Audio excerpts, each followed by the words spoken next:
What's up, guys? Welcome back. In today's video, we're gonna give Master League a farewell, good riddance, because let's be honest, no one really likes Master League. It is, I mean, it's not bad, but it's not interesting. And so you kind of maybe could tell by my lack of uploads. I've been doing a lot of live streaming and just couldn't really find a lot of great videos to bring to you on on Pokemon that I haven't already covered last season in prior Master League videos or the season before that. So in that regard, I just I didn't want to like bring kind of repetitive, boring content.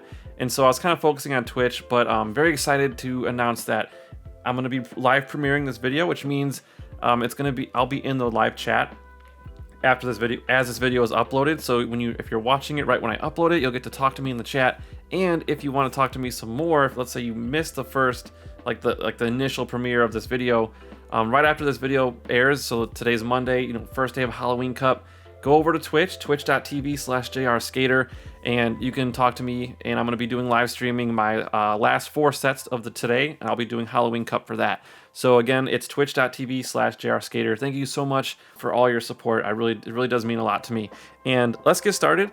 For so kind of a fitting pronunciation of the day, we're going to be looking at Vullaby. And I thought it was Vullaby when I first looked at it, but it's Vullaby, and its evolution is Mandibuzz. Now, Mandibuzz, the reason I'm bringing this up today is because Mandibuzz is the #1 ranked Pokemon for the Halloween Cup. And so if you don't have one, see if you can trade for someone who has hatched a bunch of 12km eggs, and see if you can get one for the Halloween Cup, because it should be pretty good. And if you want to see me use it, again, head over to Twitch. After this, I will be using it. I'll be testing it out for a little bit in the Halloween Cup. Next thing I want to talk about is there is a couple bugs. Big surprise, right? A couple bugs, new bugs, that are related to Pokemon Go PvP. One of them I don't have footage of, but I have heard about it, is the Best Buddy boost for your Pokemon. And the way it works is if you Best Buddy your Pokemon, like you put your Best Buddy, who is already a Best Buddy, as your buddy before you go into battle, it won't get the CP boost unless you interact with it in some way. So some people say just take a picture of it or feed it a berry or something like that, but interact with it in a certain way, and then you will get the CP boost. So it is a bug. I don't know if Niantic's going to fix it anytime soon. Should be hopefully an easy fix, crossing fingers, but that is the one. And then the next one I'm going to show you a clip of right now from a previous live stream. So let's just get into it. Okay, so see, here I make a mistake. I choose the wrong team, and I freak out a little bit, and so I quit. Okay, so you see my little sigh of relief there with my little green screen background. That's not actually my house. Trust me, I don't even make anywhere near that much money. But anyways, so what happened was I swiped to get my team that I want, and you'll notice it still gave me the Togekiss team. So that's not the team that I actually swiped into. If you want to rewind it, I did not choose that team. But someone in the chat did say that if you pick the original team and quit out, it is a bug where if you go back in and swipe a different team, it still gives you that original team. And so very, very peculiar. I haven't seen that happen before, but it is a recent bug. So if you want to kind of counteract that, maybe just only make one preset team for your GoBattleLog to make sure that you don't accidentally pick the wrong team or the game accidentally gives you the wrong team. So that is a bug. Definitely keep an eye out for that. It's not like the biggest bug because, sometimes one of your presets team can still be pretty good and you can still win. Like in that situation, I still won that match, thankfully, because I had Togekiss, but it is definitely will catch you off guard and it's not really good. Okay, so let's get into the battles. Finally, we have just 5 battles to show you, and these are going to be very, very good battles. And the last 3 battles are going to be from Master League, where I led a Gyarados into a Magnezone 3 times in one set. And not only did we do that, we actually won all 3 of those games. And so it was very intense, probably my favorite battles from the entire Master League. They were crazy, so stay tuned for that. It'll be in this video. But shout out to Sid B. He does have a YouTube channel. I will link in the description below. He's running... he ran into a Magnezone lead with his Togekiss, and you're going to see how he was able to beat this team. Now, you're going to look at this. His opponent does make a critical mistake, so I'm going to point that out right here. So he leads Togekiss into Magnezone, and then, okay, so the opponent decides to stay in with the Magnezone, obviously, but Sid decides to stay in with the Togekiss. Now, usually a lot of people will switch out, but he probably figures that he will just, stick it out, do as much damage as he can. But the opponent makes a very important mistake right around now. So he's going to take the Ancient Power and he's going to shield it. So a little miscount there. Probably didn't need to shield that one, but that's fine. If you lose count, it's better to safe than sorry just to shield. But here's where they make the mistake. They win the lead, right? Now, once you win the lead, you want to keep that switch advantage, but the opponent throws a wild charge and then decides to switch out. Now, the problem with that is you give up switch advantage, so now he's able to come in, counter switch into Gyarados. Now, had he not done that, the opponent had they not done that, they could have lined up the Togekiss with the Garchomp and probably would have won this match.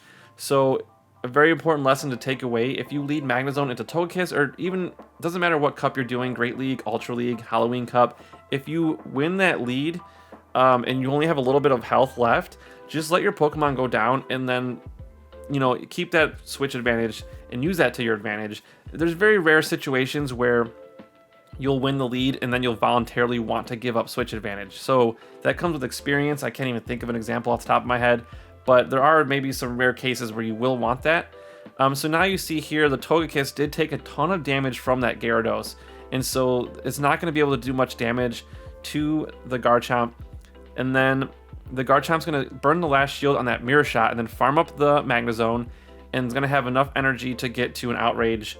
I think even a Sand Tomb would have knocked it out from here, but going for the Outrage just to be sure, and then takes the match. So yeah, so the next game is going to be from Tom Styles again, Tickle My Nifkin, using a spicy team, and runs into a Magnezone lead. It's a very, very good lead. But you see here how if you can win the lead with Blaziken, it is very, very solid Pokemon to have. Not only is he running Blaziken, also running Tangrowth, which is very exciting to see both of those in action in Master League. Now, going for the Brave Bird here, of course, the fire is resisted by, the water typing, so goes for the Brave Bird, and the opponent does shield correctly, but then comes in with the Tangrowth. Now, Tangrowth, the Rock Slide is super effective, and so since it charges up faster than the Power Whip, it is a nice Pokemon to have as a kind of a nice counter to Gyarados.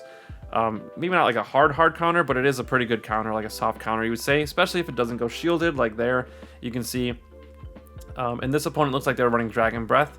Waterfall would have been better for the Tangrowth because it would have resisted the Waterfalls, but yeah, so next, gonna go with a Power Whip, and gonna get the last shield by the Magnezone, and then gonna have enough energy to get, almost to get to a charge move, but is gonna let it go down, so very good move there, conserving that shield. And then the opponent probably should have just thrown Mirror Shot there, but maybe wanted to get out of there without letting the opponent farm too much. So that's not a bad play. But then gonna get the Blast Burn off and just absolutely destroy the Metagross. So great battle there. So thank you for that submission. And now we're gonna go into my battles. Again, this was, I was leading Dragon Breath Gyarados, and I run into a Magnezone in the very first game of the set, and so I immediately switch out. At this point in time, my safe switch was Snorlax, and so I decided to tank this one and save my shields. That was kind of a sketchy move, I could have played it safe and shielded, but I figured I could tank it, and I decided to go for the shield conservation just to see if it worked out.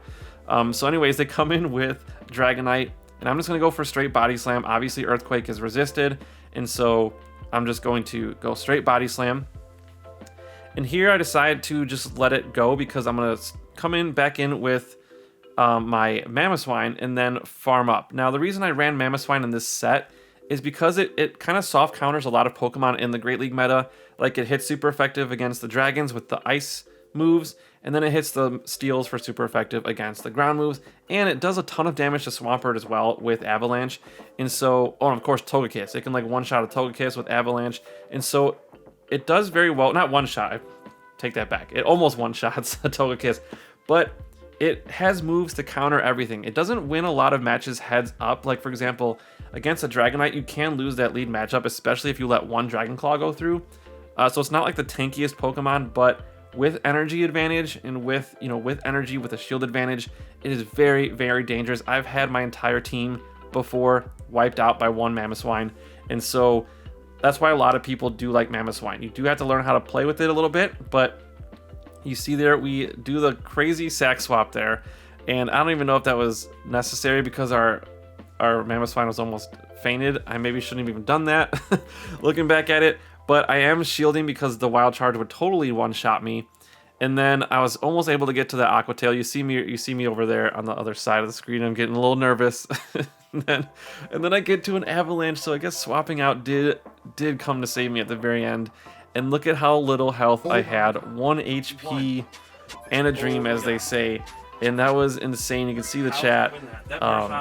Yeah, it was crazy. I wasn't expecting, you can see my reaction there. I was not expecting to see that happen at all. This is the second game of the set. Same set. We run into a Magnezone lead again, and so I switch out into Snorlax as fast as possible. I just could not believe my luck because we did 2 sets prior to this, only saw 1 Magnezone, so I'm like, okay. And like a couple people in the chat recommended I run this team, or at least run Dragon Breath Gyarados as the lead, and of course, what happens? The algorithm catches wind of it, and we run into 3 Magnezone leads in 1 freaking set. Could not believe it. But anyways, we're back in a familiar matchup. Shout out to one of my patrons, Popio71. You can see there in the live chat during the stream. And anyways, Dragonite versus Snorlax again. We just are trying to get as much health down from it as possible. So we go for the Body Slam. And this is going to get shielded. And now we're at a 0-0 shield situation, so this is pretty nice. I have hope because my Mamoswine with energy, again, can do a lot of damage. And so I decided not to throw my Body Slam. I think I could have gotten to it, but I decided not to throw it because I wanted to do that. I wanted to farm up some energy with my Mamoswine. So it was very important. This strategy, even though it's Master League, I know you're bored of watching it, this strategy can be applied any single league possible. Like every league, I apologize, every league possible. Great League, Ultra League, Halloween Cup, doesn't matter. Using that strategy of letting your Pokemon die without throwing the charge move, so your next Pokemon can farm energy, is a very, very important strategy. And that's one of the strategies you probably have to use to get to rank 10. So let's see what happens here. We're going to take the Meteor Mash because we have no shields. Going to go for the Crunch. Of course, Crunch does a lot more damage than Aqua Tail. And we're going to get it almost down, so we're just racing to the charge move here. But it looks like we're going to just faint. You see me stressing out over there. Okay, so calm down, Justin. Everything's going to be okay. All right, we get to the Avalanche, and here we go. And this is going to win us the game here. So we pull out another win against the worst possible lead you could ever imagine as a Gyarados. Magnezone is the worst lead because you're double weak to Electric. You do not want to run into that lead. Now, this is the 4th game in the set.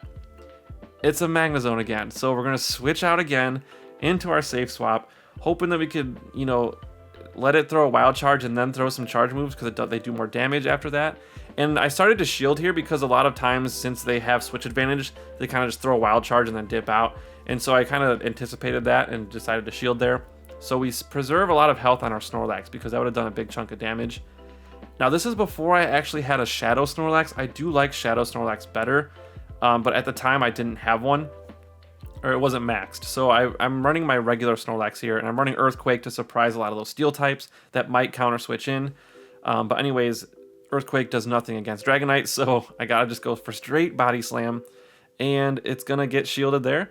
So we're even shields. Now again, I'm gonna let it go.